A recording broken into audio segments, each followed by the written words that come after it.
वर्णिवेशरमणीयदर्शनं मन्दहासरुचिराननाम्बुजम् पूजितं सुरनरोत्तमैर्मुदा धर्मनन्दनमहं विचिन्तये।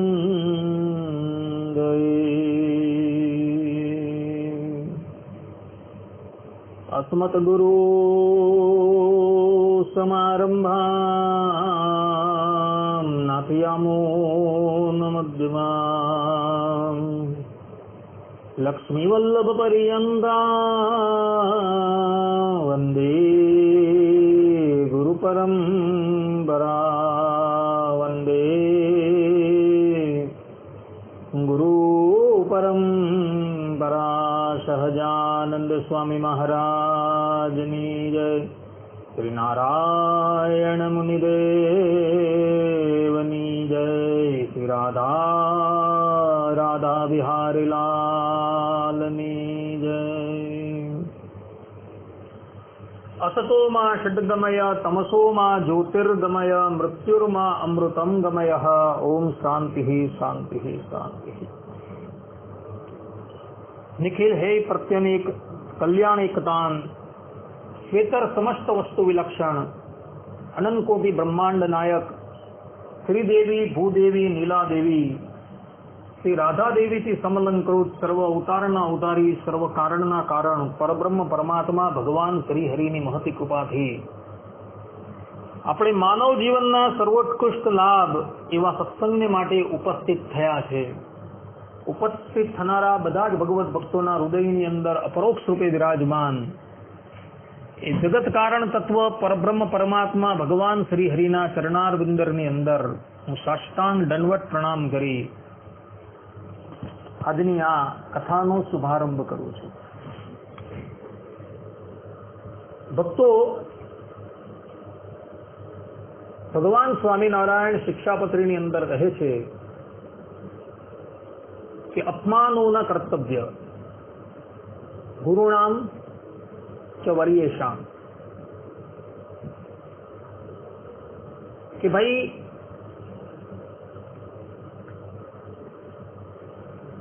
गुरुनु के समाजनी अंदर कोई प्रतिष्ठित व्यक्ति होय एनु अपमान क्यारेय न करवुं। शा माटे? कारण के ए लोकोनु जो अपमान करवामां आवे तो मनुष्य ने एना थकी बहु ज मोटू कष्ट जे छे ते भोगववुं पड़े।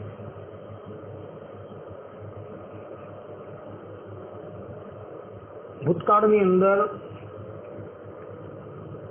एवा एवा मनुष्यो थई गया छे के जेणे जाणी जोईने कि अजाणतानी अंदर पण ए अत्यंत तेजस्वी पुरुषों अपमान करेलू हतुं तो एनु ए लोकोए महाफल भोगववुं पड़ेलुं हतुं। आ संबंधनी अंदर पुराणोनी अंदर इतिहासोनी अंदर अनेक दृष्टांतो જોવા મળે છે કે જે લોકોએ એવા વ્યક્તિઓનું અપમાન કર્યું કે જે સમાજની અંદર પ્રતિષ્ઠિત હતા, જે અત્યંત તેજસ્વી હતા, તો એ લોકોએ એના માથા પરિણામો જે છે એ ભોગવવા પડ્યા। ને આજે પણ એવા વ્યક્તિઓના દૃષ્ટાંત જે છે એ આપણે સમાજની અંદર જોઈએ છીએ। સર્વપ્રથમ વાત કરીએ આપણે ગુરુના અપમાનની। તો જે પણ કોઈ વ્યક્તિએ ગુરુનું અપમાન કર્યું તો એને લઈને ગુરુ રૂષ્ટ થઈ જતા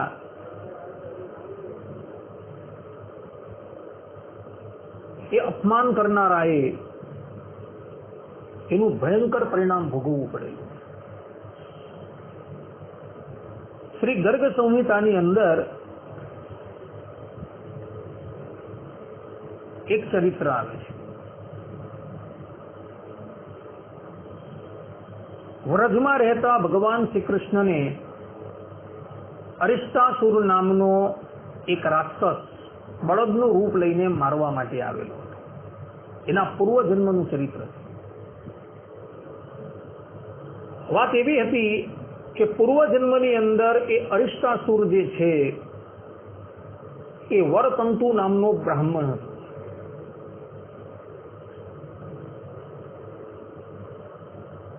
અને વિદ્યા અધ્યયન કરવા માટે ગુરુ બૃહસ્પતિની પાસે ગયો હતો. એક દિવસની વાત છે એ વરતંતુ બૃહસ્પતિજીની સામું લાંબા પગ કરીને બેસે છે. ગુરુની સામું લાંબા પગ કરીને ક્યારેય પણ બેસાય નહીં, શાસ્ત્રમાં મનાય છે. કારણ કે લાંબા પગ કરીને તમે બેસો તો એ ગુરુનું અપમાન કરેલું કહેવાય, અશિષ્ટાચારનું પ્રતીક કહેવાય. એટલે બૃહસ્પતિજી હતા ને એ ક્રોધાયમાન થઈ ગયા અને કહે છે કે આવી રીતના તું ગુરુની સામું બળદની જેમ પગ ફેલાવીને બેસે છે, માટે જા હું તને શાપ આપું છું, તું બળદ થઈ જા.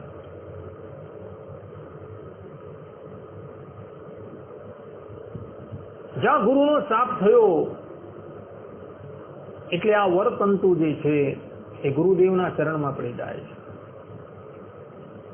અને ગુરુદેવને કહે છે કે પ્રભુ અમારો અપરાધ આપ ક્ષમા કરો.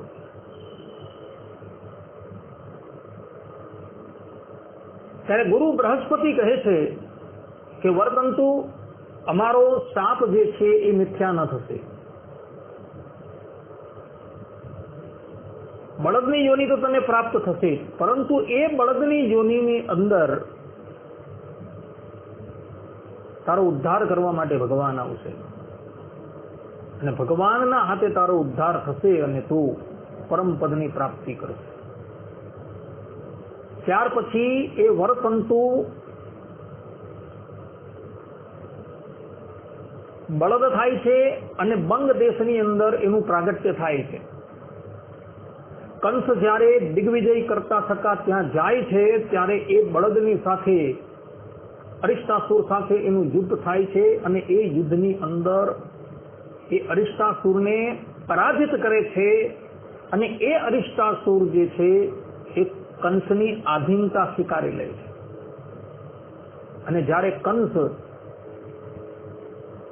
એ અરિષ્ટાસુરને વ્રજની અંદર રહેતા ભગવાન શ્રી કૃષ્ણ અને બળદેવજીને મારવા માટે એ અરિષ્ટાસુરને મોકલે છે ત્યારે ભગવાન એનો ઉદ્ધાર કરે.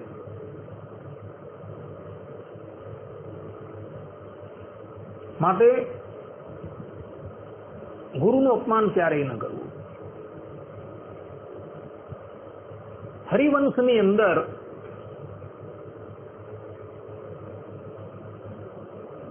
એક દ્રષ્ટાંત આવે છે અને એ દ્રષ્ટાંત છે ગર્ગાચાર્યજી. ગર્ગાચાર્યજી યાદવોના કુલ પુરોહિત કહેવાય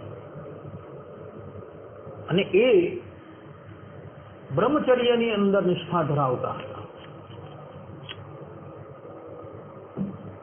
એક દિવસની વાત છે,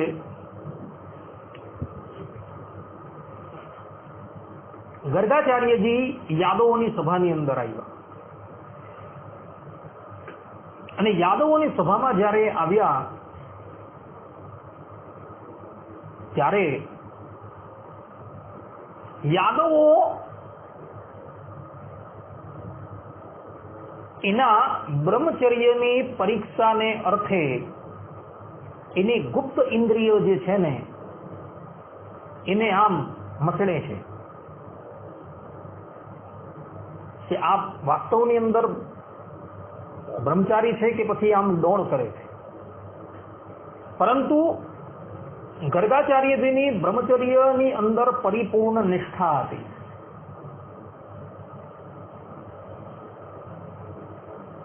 યાદવોએ આ પ્રમાણે જે ક્રિયા કરી છતાં પણ ગર્ગાચાર્યના મનની અંદર કોઈ પણ જાતનો વિકાર નહીં થયો, પરંતુ એ લોકોની આ ક્રિયાથી ગર્ગાચાર્યજી અત્યંત ક્રોધાયમાન થઈ ગયા. યાદવોએ ભરી સભાની અંદર ગર્ગાચાર્યને કહ્યું કે આ તો તૃતીયા પુરુષ છે. તૃતીયા પુરુષ એટલે કે નપુંસક છે. એમ તૃતીયા પુરુષ કરીને એને બોલાવે. એટલે ગર્ગાચાર્યજી ત્યાંથી ક્રોધાયમાન થઈને ચાલ્યા જાય. અને પછી એ ભગવાન શંકરની તપસ્યા કરે છે. નિત્ય એક ચપટી લોખંડનો ભૂકો આવે એ ગ્રહણ કરે છે અને લાગ લગાટ 12 વર્ષ પર્યંત ભગવાન શંકરની તપસ્યા કરે છે. પારાની ભસ્મ આવે, સુવર્ણની ભસ્મ આવે, લોખંડની ભસ્મ આવે, ચાંદીની પણ ભસ્મ આવે છે. આયુર્વેદ શાસ્ત્રમાં લખેલું છે. તેમાં લોખંડની ભસ્મ બનાવીને દિવસમાં એક વખત એ ચપટી ગ્રહણ કરી લઈ અને તપસ્યા કરે. અને એમ કરતા કરતા 12 વર્ષ પૂરા થયા. ભગવાન શંકર એની સન્મુખ પ્રગટ થયા અને વરદાન માંગવા માટે કહ્યું. ત્યારે ગર્ગાચાર્યજીએ એવું વરદાન માંગ્યું કે પ્રભુ, મને એક એવો પુત્ર આપો કે જે યાદવોથી અજય હોય. ભગવાન શંકરે વિચારીને કહ્યું કે અહીં સમીપના જંગલની અંદર એક યવનરાજ રહે છે. એને કોઈ દીકરા નથી. પુત્ર પ્રાપ્તિને અર્થે એ ઘણા પ્રયત્ન કરી ચૂકેલો છે, પરંતુ એને કોઈ પુત્ર થતા નથી. એની જે પત્ની છે એ પૂર્વજન્મની એક અપ્સરા છે. એની પાસે તું જા અને એનો સમાગમ કર. એના થકી જે બાળક પ્રગટ થશે ને એ યદુવંશીઓને માટે અજય રહેશે. આ પ્રમાણે ભગવાન શંકરે આજ્ઞા આપી. એટલે ગર્ગાચાર્યજી એ યવનરાજની પાસે આવે છે. એકાએક પોતાના ઘરે આટલા પવિત્ર બ્રાહ્મણ આવ્યા એટલે યવનરાજ બહુ આનંદિત થઈ જાય છે. એના ચરણ પખાડે છે, સિંહાસન પર બિરાજમાન કરે છે અને કહે છે કે બ્રાહ્મણ દેવતા જે આજ્ઞા હોય તે કહો. ત્યારે કહે છે કે તને કોઈ દીકરા નથી? એ કે હા પ્રભુ, કોઈ દીકરા નથી. તો હું તારી પત્ની થકી એક બાળક પ્રગટ કરવા માંગુ છું. એ બાળક એવો હશે કે સંસારને માટે એ અજય રહેશે.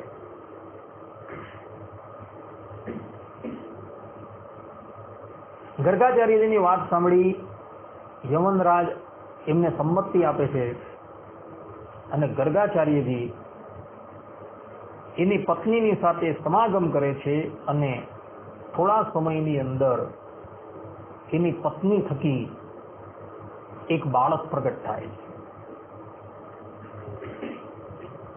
ગર્ગાચાર્યજી એ વયસ્ક થતા એને તમામ વિદ્યાથી અલંકૃત કરે છે.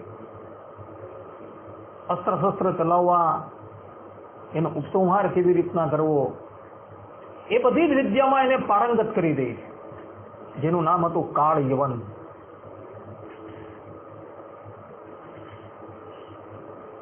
સમય જતા એના પિતા અને એના માતા પરલોકવાસી થઈ જાય છે. ત્યારે યવનોના રાજા તરીકે એનો અભિષેક થાય છે. સંસારની અંદર કોઈ પણ યોદ્ધા એનો મુકાબલો કરવા માટે તૈયાર નથી. જરાસંધ સુદ્ધા નથી કરી શકતો.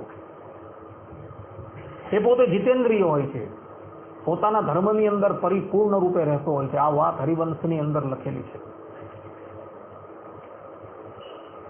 જરાસંધ એની સાથે મિત્રતા કરી દે છે. દેવર્ષિ નારદજી એને કહે છે કે આ જગતની અંદર કોઈ અજય હોય તો યદુવંશીઓ છે,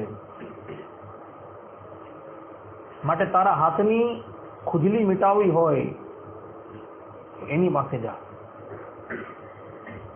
અને એને લઈને એ મથુરાની ઉપર ચઢાઈ કરે છે. યાદવો કોઈ એનો મુકાબલો કરવા માટે તૈયાર નથી હોતા. ભગવાન શ્રી કૃષ્ણ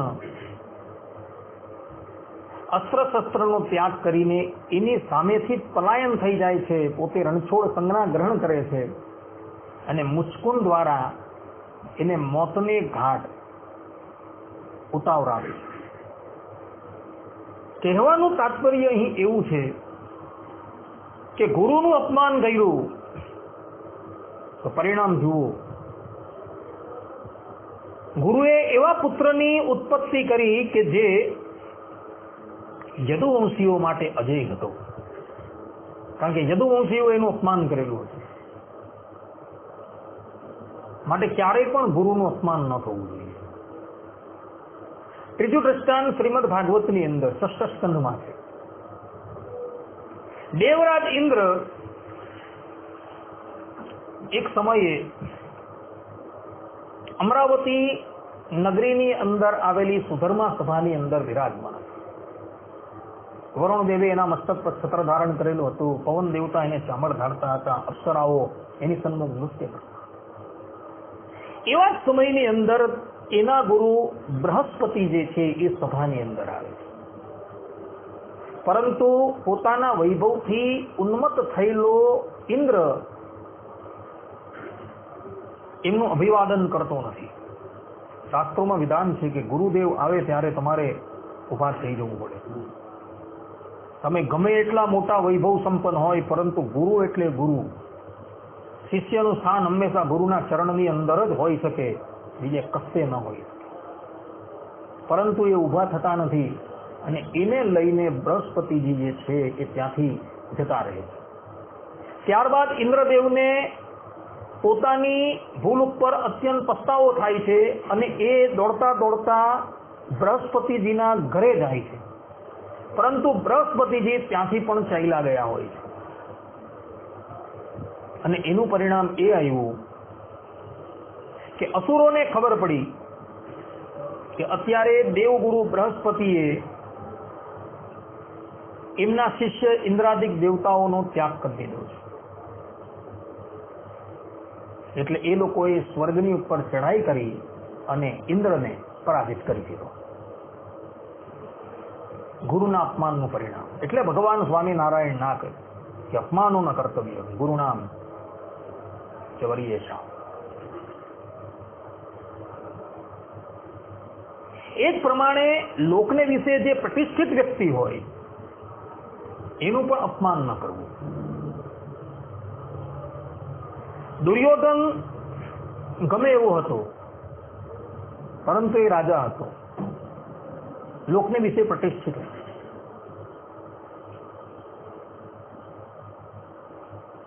પાંડવોની સભાની અંદર જ્યારે એ આવ્યો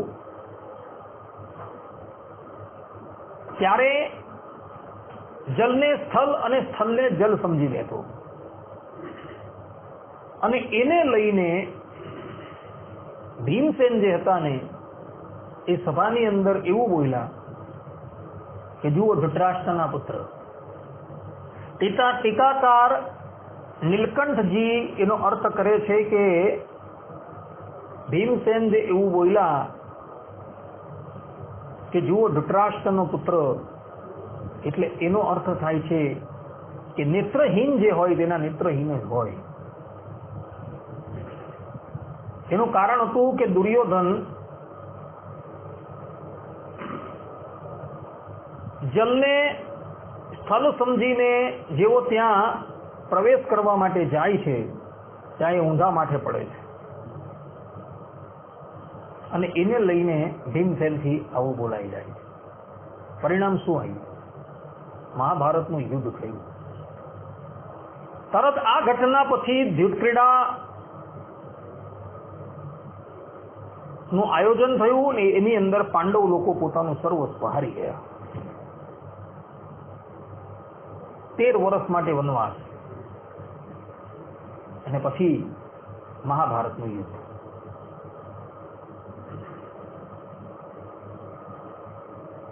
માટે ક્યારેય પણ જે લોકને વિશે પ્રતિષ્ઠિત હોય તેનું અપમાન ન થવું જોઈએ, અન્યથા એના પરિણામો જે છે એ બહુ જ વિપરીત આવીને ઉભા રહી જાય છે. અપમાન કરવા વાળો અપમાન કરી લે છે, પણ પછાડથી જે થાય છે એ પરિણામ બહુ ભયંકર હોય છે.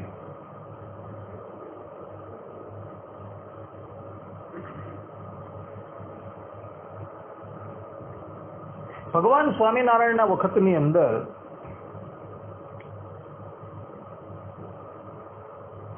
અમદાવાદના પેશવાએ ભગવાન શ્રી હરિને મોતને ઘાટ ઉતારવાનું કાવતરું ઘડ્યું.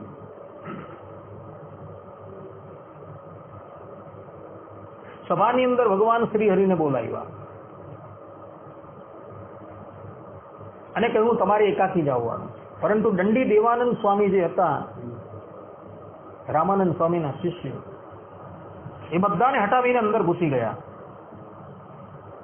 દંડી દેવાનંદ આમ પડછન કાયાવાળા, 15-20 જણાને તો એકાકી પહોંચી વળે એવા હતા. બધાને હટાવીને ચાલ્યા ગયા ભગવાન શ્રી હરિની પાસે. અને જે જગ્યાએ ભગવાન શ્રી હરિને બિરાજમાન થવા માટેનું જે આસન હતું, એ આસનની નીચે કૂવો હતો અને કૂવાની અંદર આ લોકોએ મોટા મોટા ભાલાને બધું આમ મૂકી રાખેલું ઊભું, કે જેથી કરીને એ બેસે અને એ ભાલાને બધું એમને ગુપાઈ જાય.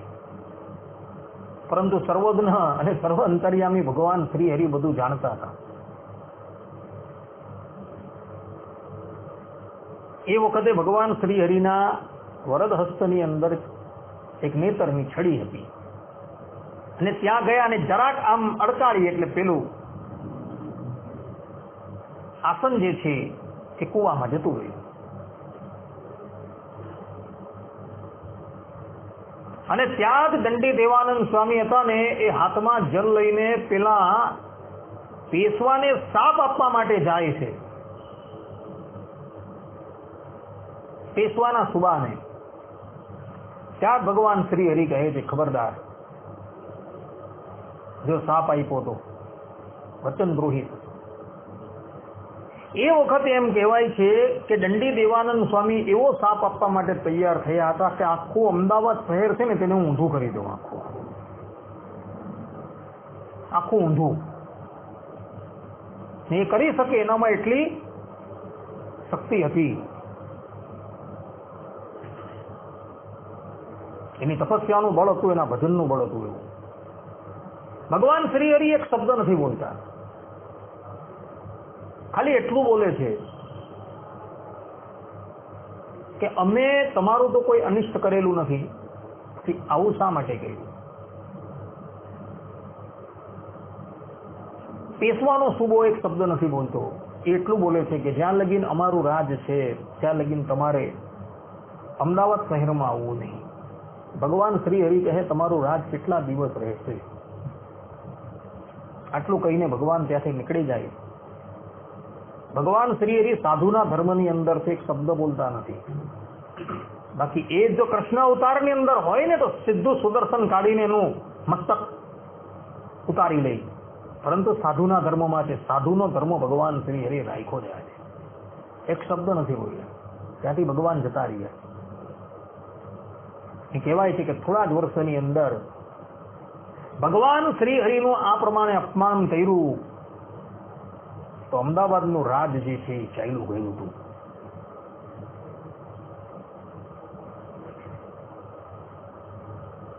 ને એટલી બધી એની ખરાબ હાલત થઈ કે જેની કોઈ વાત નહીં.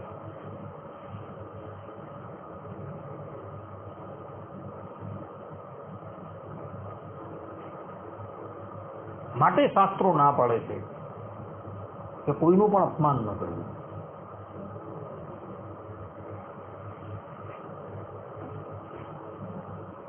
મહાભારતના આદિ પર્વની અંદર દ્રુપદ અને દ્રોણાચાર્યનો પ્રસંગ આવે છે. એક દિવસની વાત છે, અશ્વત્થામા દૂધ પાન કરવા માટે જીદ કરીને બેઠો. દ્રોણાચાર્યજી અપરિગ્રહ બ્રાહ્મણ હતા. ભિક્ષા માગીને નિર્વાહ કરે, કારણ કે બ્રાહ્મણનો ધર્મ છે કે ભાઈ ભિક્ષા માંગવી. એ એના ધર્મ પ્રમાણે રહેતા હતા. અશ્વત્થામાએ જ્યારે અતિશય જીદ કરી ત્યારે એણે વિચાર્યું કે હું મારા મિત્ર દ્રુપદની પાસે જાઉં. અમે જ્યારે અમારા પિતા ભારદ્વાજ ઋષિના આશ્રમની અંદર ભણતા હતા ત્યારે દ્રુપદે મને કહ્યું હતું કે મારી પાસે જે પણ કંઈ છે એ બધું તારું જ છે અને તારું જે છે એ મારું છે.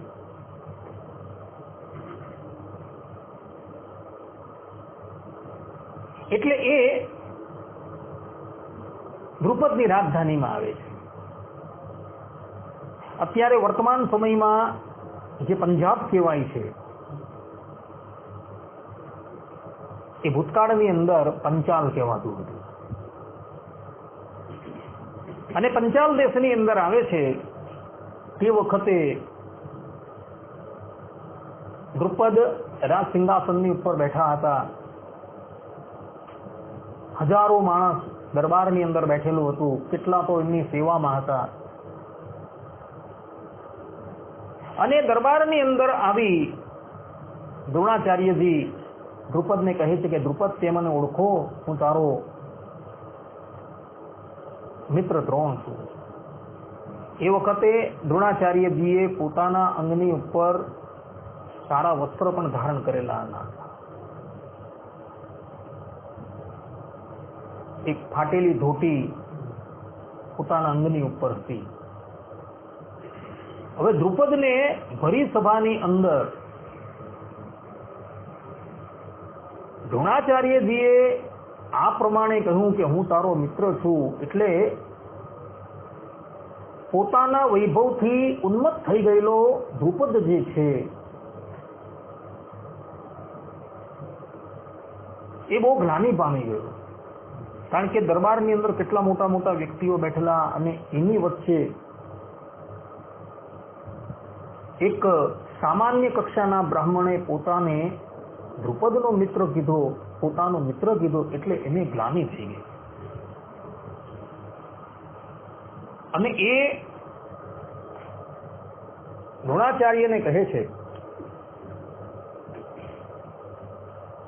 કે દ્રોણ, મિત્રતા હંમેશા બરાબરી વાલોમાં હોય છે. વિવાહ સંબંધ બરાબરી વાલોમાં હોય છે. આપણે ગુરુકુલની અંદર ભણતા હતા ત્યારની વાત અલગ છે અને અત્યારની વાત અલગ છે. તું મારી પાસે યાચના કરવા માટે આવેલો છે, તો તું બ્રાહ્મણ તરીકે યાચના કરે તો હું તને યથાર્થ વસ્તુ પ્રદાન કરીશ, પરંતુ તું મને એમ કહે કે ભાઈ હું તારો મિત્ર છું, તો એ વાત ન બની શકે. સભાની વચ્ચે દ્રોણાચાર્યનું અપમાન થઈ ગયું. દ્રોણાચાર્ય પવિત્ર બ્રાહ્મણ છે. તરત સભાનો ત્યાગ કરીને એ ચાલ્યા જાય છે, પોતાના ઘરે પણ નથી જતા. અને મનોમન નક્કી કરે છે કે જ્યાં લગીન દ્રોણાચાર્ય દ્રુપદને પરાજિત ન કરી શકે ત્યાં લગીન પોતાની પત્નીને પણ પોતાનું મુખ નહીં બતાવશે અને પોતાના પુત્રને પણ પોતાનું મુખ નહીં બતાવશે.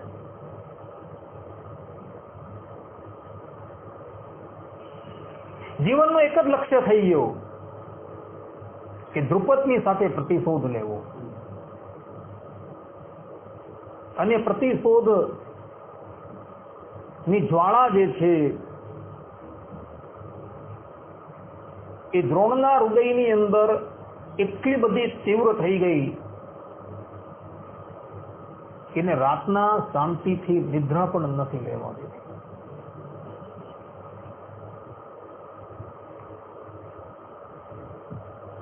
તે પછી એ ફરતા ફરતા હસ્તિનાપુર આવે છે અને પોતાના શ્યાલ એટલે કે શાળા કૃપાચાર્યજીને ત્યાં રોકાય છે.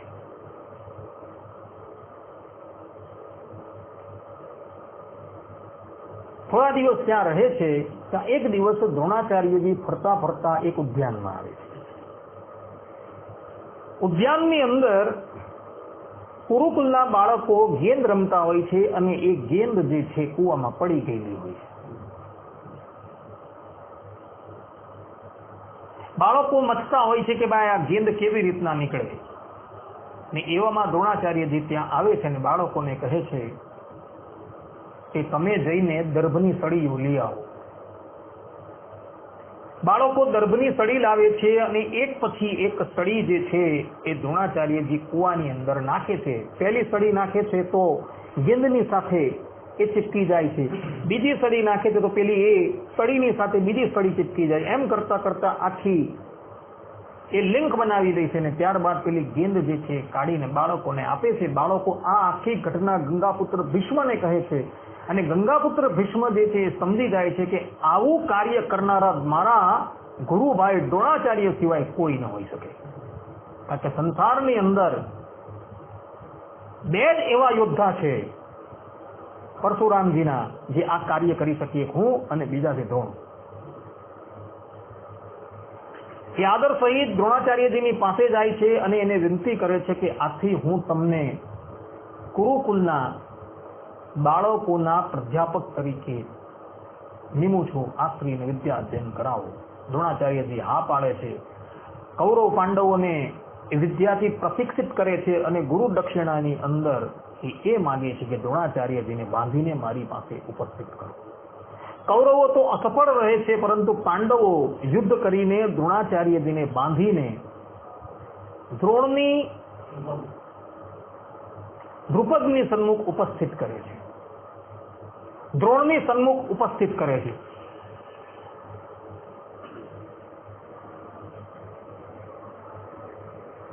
ત્યારે દ્રોણાચાર્યજી દ્રુપદનું અડધું રાજ્ય જે છે એ લઈને એને બંધનમાંથી મુક્ત કરે છે. દ્રોણાચાર્ય દ્વારા આ પ્રમાણે અત્યંત અપમાનિત થવાથી દ્રુપદ જે છે એ પણ પ્રતિજ્ઞા લે છે કે હું પણ દ્રોણને માનનારો પુત્ર જે છે એ પ્રગટ કરું. અને એ તપોવનની અંદર આવે છે.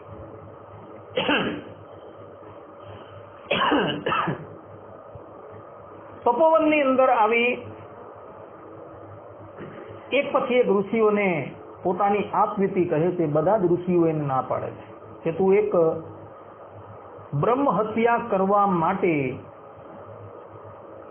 પુત્રનું પ્રાગટ્ય કરવા માટે ઈચ્છા ધરાવે છે તો અમે તારી સહાય ન કરીએ, કારણ કે જે પણ કોઈ વ્યક્તિ તારી સહાય કરશે તો એ પણ પાપનો ભાગીદાર થઈ જશે. બધા એને ના પાડે છે. પછી એક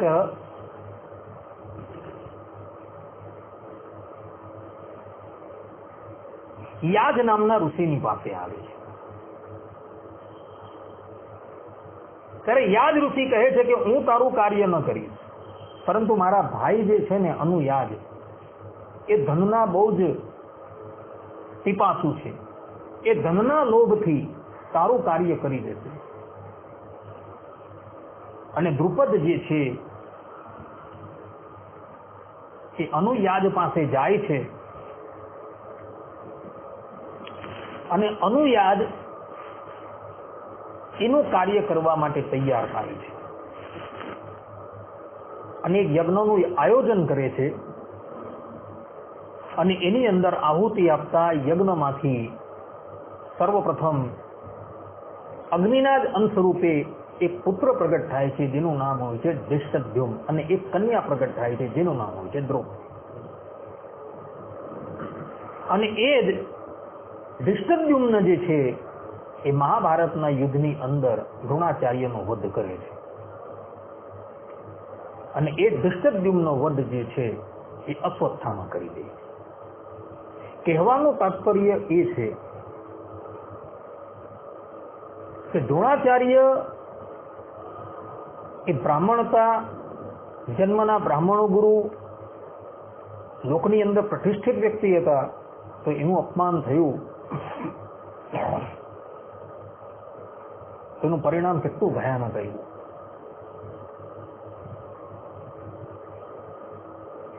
એમ કહેવાય છે, દ્રોણ પર્વની અંદર લખેલું છે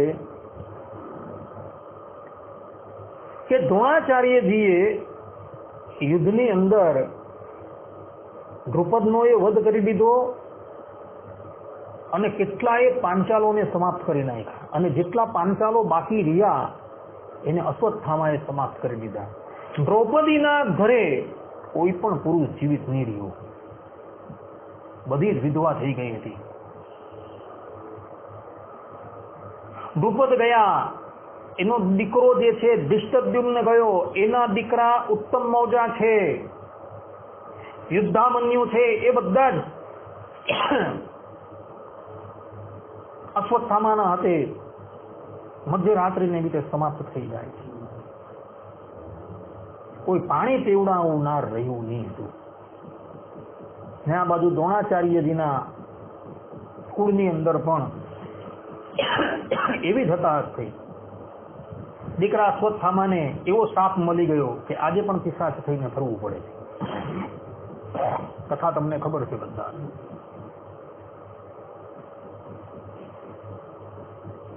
માટે ભક્તો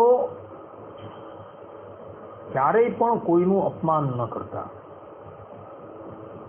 બે હાથ જોડીને નમસ્કાર કરી દે.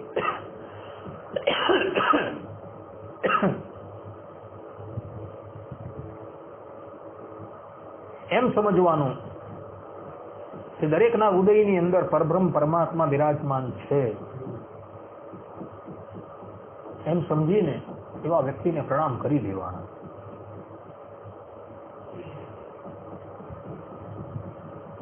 આપણા સંપ્રદાયની અંદર બીજું એક દ્રષ્ટાંત છે. વડોદરાની અંદર રહેતા નાથ ભક્ત ભગવાન શ્રી હરિના અનન્ય આશ્રિત, પરંતુ અપરિગ્રહ. ભગવાન જે પરિસ્થિતિની અંદર એમને રાખે એ જ પરિસ્થિતિની અંદર રહે.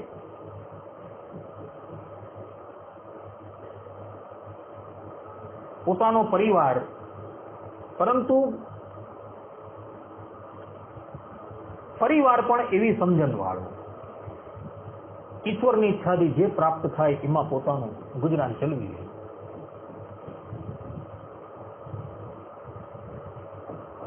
પરંતુ એક સમય એવો આવ્યો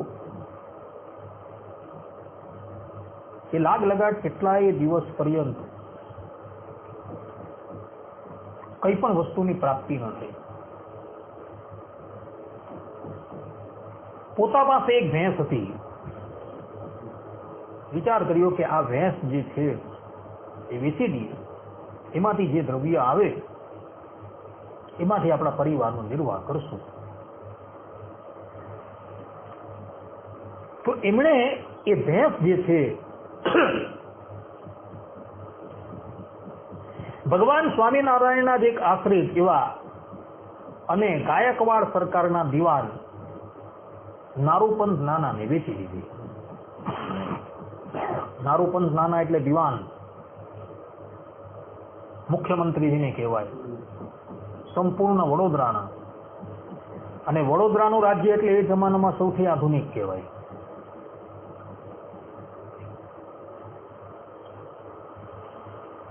ભેંસ તો વેચી દીધી, પરંતુ પૈસા આપવાનો વાયદો કર્યો, ભાઈ હું તમને પૈસા પહોંચાડી દઈશ. હવે આ તરફ એક દિવસ થયા, 2 દિવસ થયા, કેટલા દિવસ વ્યતીત થઈ ગયા. નાથ ભક્તની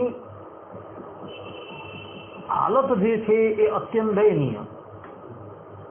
કરવું શું? ને આ મોટા માણસ,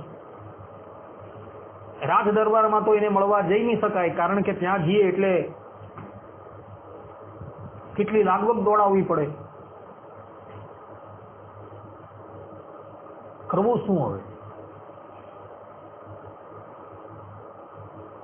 ત્યારે એમને એક વિચાર થયો કે નારૂપંથ નાના નિત્ય મંદિરમાં દર્શન કરવા આવે છે. એ વખતે વડોદરાની અંદર આપણું એક નાનું મંદિર બનેલું હતું. આજે પણ એ મંદિર જોવા મળે છે. અત્યારે તો મોટું મંદિર થઈ ગયું, પરંતુ એ સ્થાન પર નાનું મંદિર હતું અને એક નાનો સભા મંડપ હતો ને ત્યાં સદગુરુ ગોપાળાનંદ સ્વામી રહેતા હતા અને કથા વાર્તા કરતા હતા.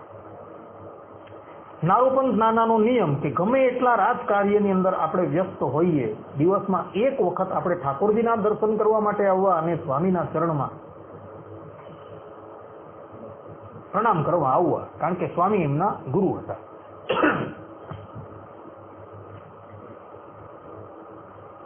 એટલે નાથ ભક્તોએ વિચાર કર્યો કે આજે મંદિરમાં એ આવે તો આપણે મંદિરમાં એમને વાત કરીએ.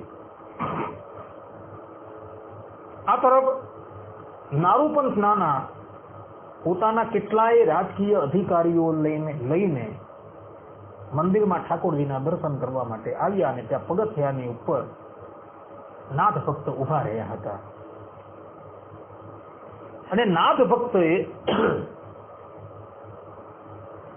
સરકારી અમલદારોની વચ્ચે જ નારૂપંથ નાનાને કહ્યું કે દિવાનજી, અમે તમને ભેંસ વેચેલી છીએ અને કેટલા દિવસ થઈ ગયા, એના પૈસા બાકી છે. મારા ઘરે મારી પરિસ્થિતિ એટલી બધી સામાન્ય છે જેની કોઈ વાત નથી કરતો, માટે પૈસા આપો તો પછી એનાથી અમે કંઈક લાવીને અમારા કુટુંબનું ભરણ પોષણ કરીએ.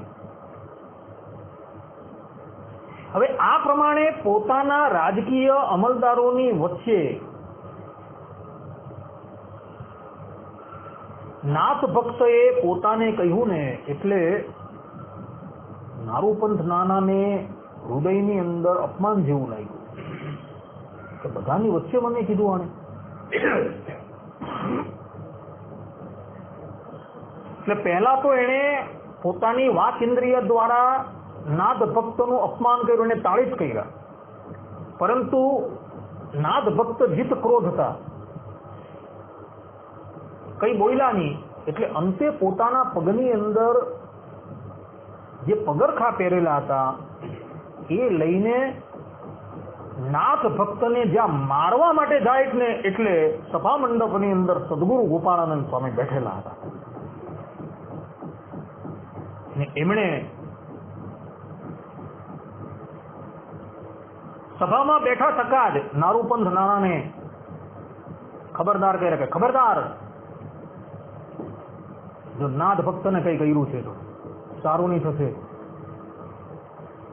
પરંતુ પેલો જોડો ઉગામ્યો એટલે ભક્તોનું અનિષ્ટ કરવાનો સંકલ્પ થયો અને એને લઈને નારૂપંથ નાનાની બુદ્ધિ જે છે બગડી ગઈ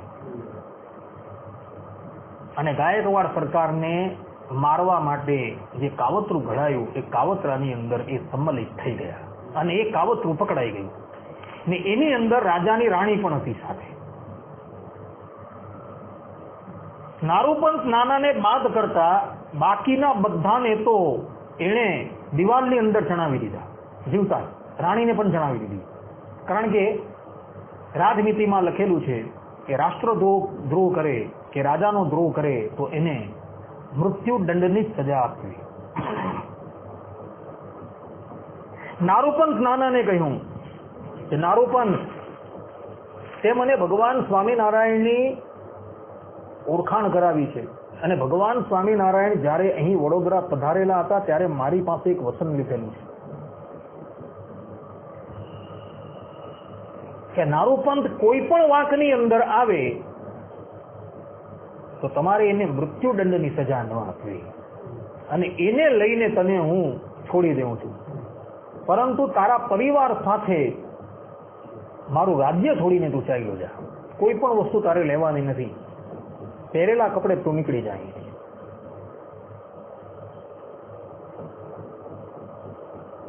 નારૂપંથ નાના ત્યાંથી નીકળી ગયા.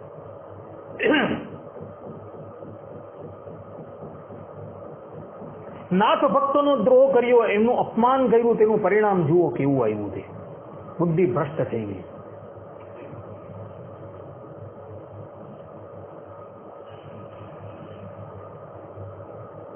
માટે હંમેશા કોઈના અપમાન કરવાથી બચવું જોઈએ. આ ઇતિહાસના દ્રષ્ટાંતો તમારી સન્મુખ જે ઉપસ્થિત કર્યા એને વિચારજો.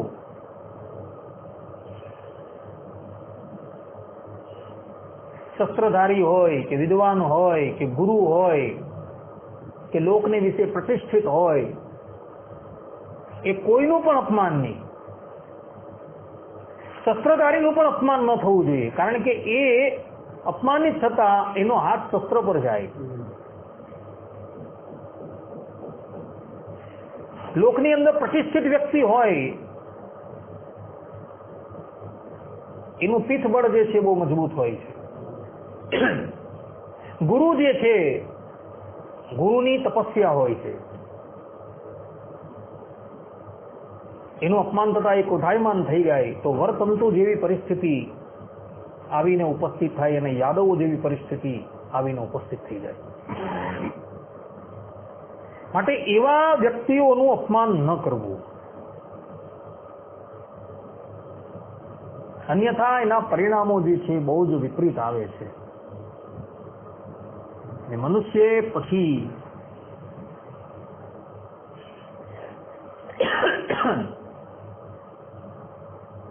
એનું માથું ફળ જે છે એ ભોગવવું પડે છે. માટે શિક્ષાપત્રની અંદર ભગવાન સ્વામિનારાયણે જે પ્રમાણે કહ્યું છે એ જ પ્રમાણે આપણે આચરણ કરવાનું છે. એનાથી વિપરીત આચરણ કરવાનું નથી. આ સિદ્ધાંતવાદ બધા યાદ રાખજો. અસ્તુ.